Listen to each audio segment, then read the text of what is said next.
Hello, ladies and gentlemen. Welcome back to the show. This is Jenga Njeru. Now, today we have the Matchmaker show, and you understand the protocol here. Any other time we have a man on board, the man must be looking for a woman. In the same way, when we have a woman on board, that woman must be looking for a man.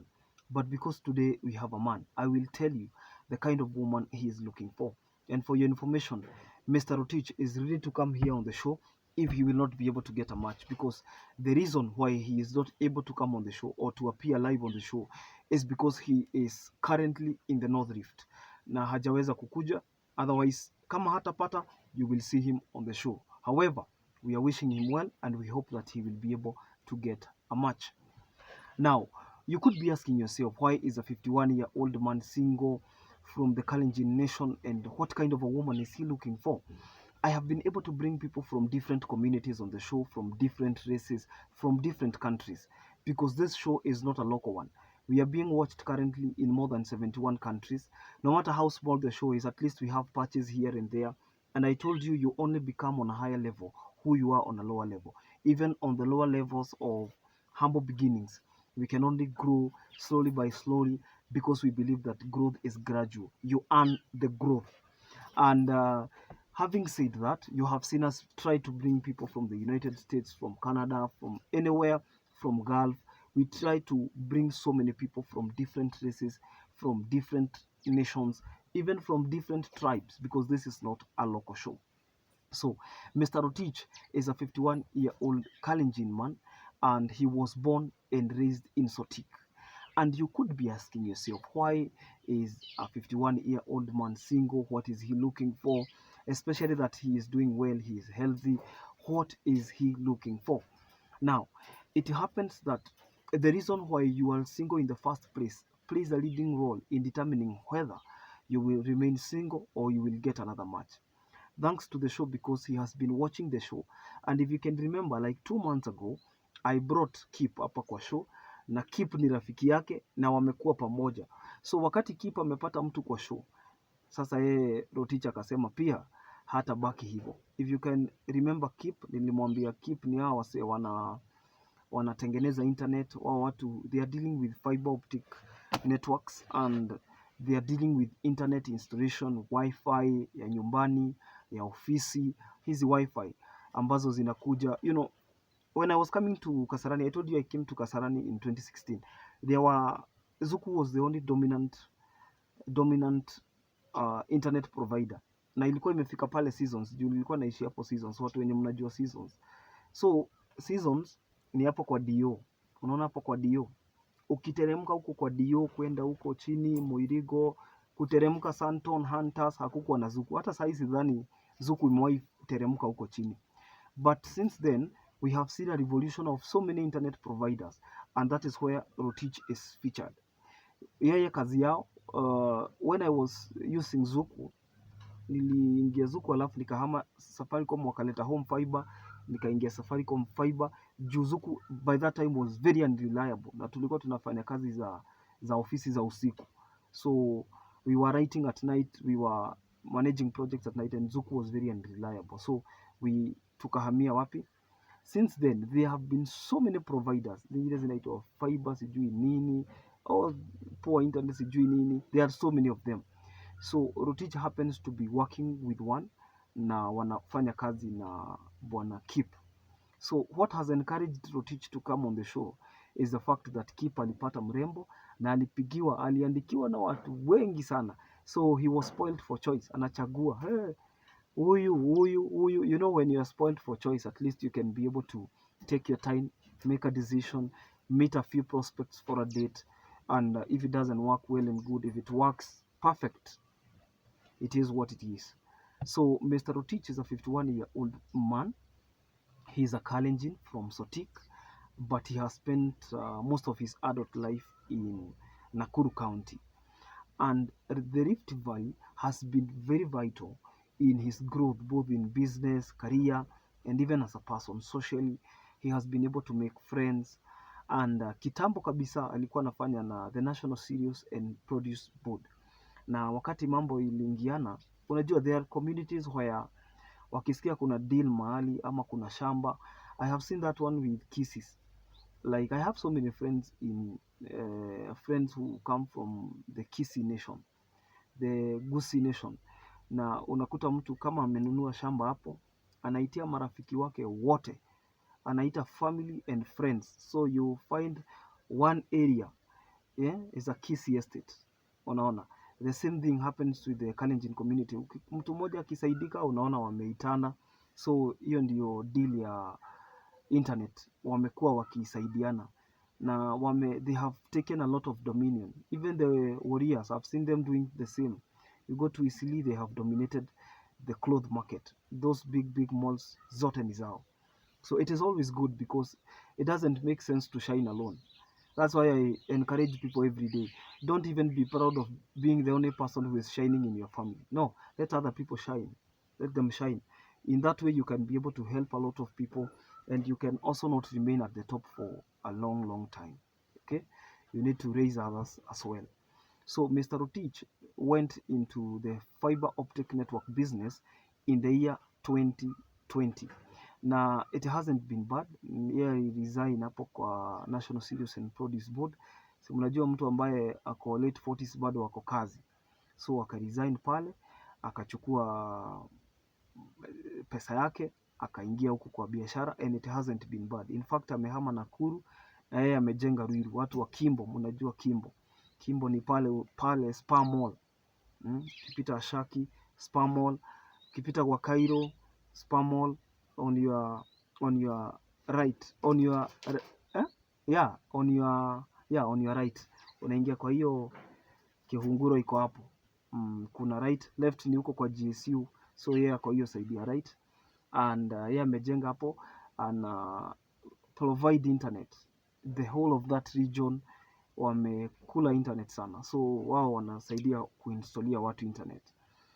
Now he is a 51-year-old man who was disappointed. He has taken time. Imagine, since 2008, somebody being single just because he was heartbroken. He's not a widower. He was not a violent man. He was just divorced on the basis of being a Kalenjin. How did this happen?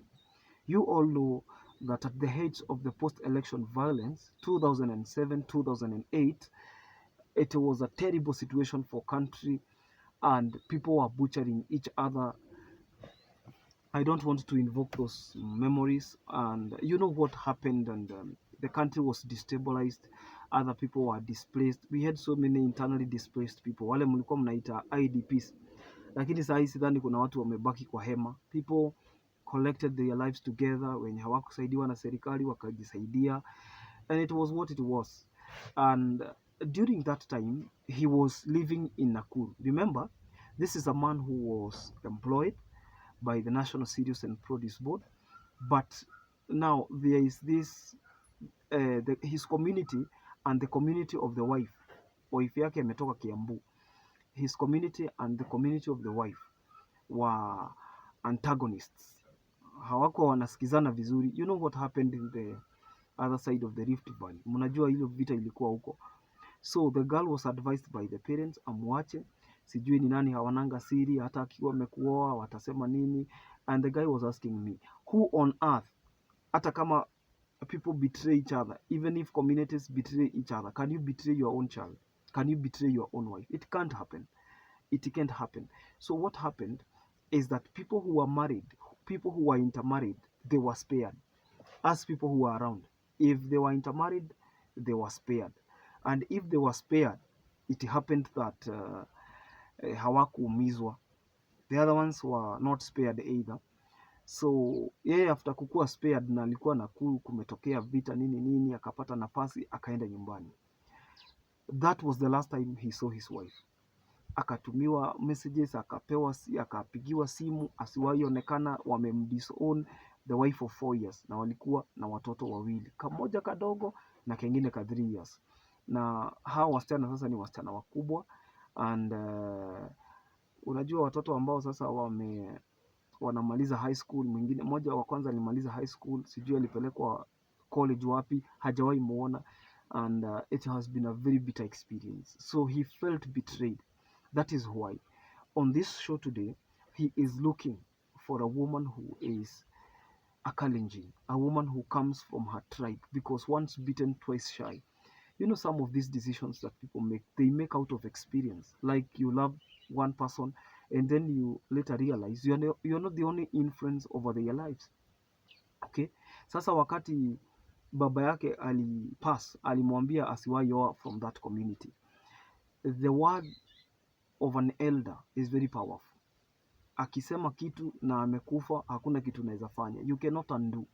So in as much as you would want to interact with other tribes, this one is exclusive for Kalenjins. So he prefers a Kalenjin lady, whether the lady is from the diaspora or the lady is, na huyo madam akuwe na mtoto mmoja maximum, na huyo mtoto akuwe mdogo, because what he's looking forward to is to raise a family.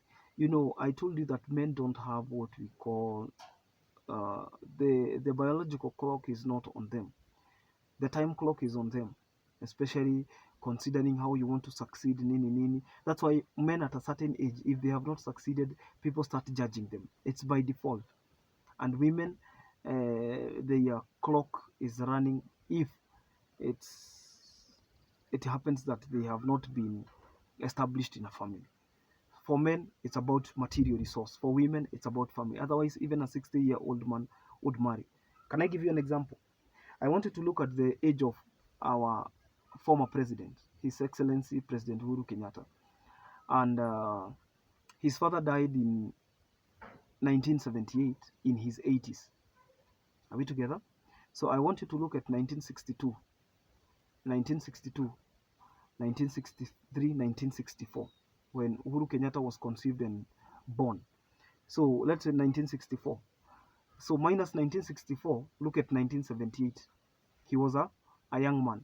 So, and his father died in his 80s. I want you to do the math. Is the math mathing? So how old was President Kenyatta when he was siring his son, President Uhuru Kenyatta? Do the math. That's why I'm saying men don't have that biological clock. At the age of 51, you can even as a man start all over again, get kids again, get toddlers, and you will still be fine.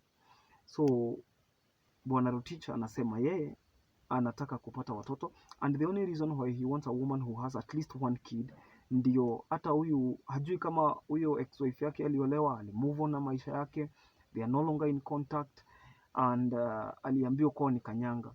Wazazi wa msichana, mama ya msichana alimpigia akamwambia, mimi I'm like your parent na nimekupiga marufuku, ukiwahi kanyangisha hiyo miguu hapa hautarudi. Sasa what kind of hatred is that? And that is how Mr. Rotich was able to avoid marriage for more than 15 years. And he's back, and amekuwa encouraged by Kip. Kip is organizing a very small but beautiful traditional wedding. Wakuje Mursik na wafurahie. Sasa hatuna la ziada ila kuwa wish the very very best. Congratulations Kip, and thank you for encouraging your friend Rotich, because again, love is a beautiful thing. It's always a beautiful experience. That is also to encourage as many as of those who believe that life is happening and nothing is happening on the end. It can happen at any time, whether you are 40, 50, 60, 70, 80, 90, or even 100. I'm looking forward to that day that I will be bringing a man or a woman who is 100 on the show, because love has no boundaries. Don't forget to subscribe to our YouTube channel. I will post the contacts of Rotich exclusive for Kalenjins, because you have heard his story. That is very justifiable. You don't want to be followed by taboos just because you wanted love to take course. So let us wish him well. Let's clap for him, and our time is coming. Until next time, this is Jenga Njero. God bless you. Bye bye.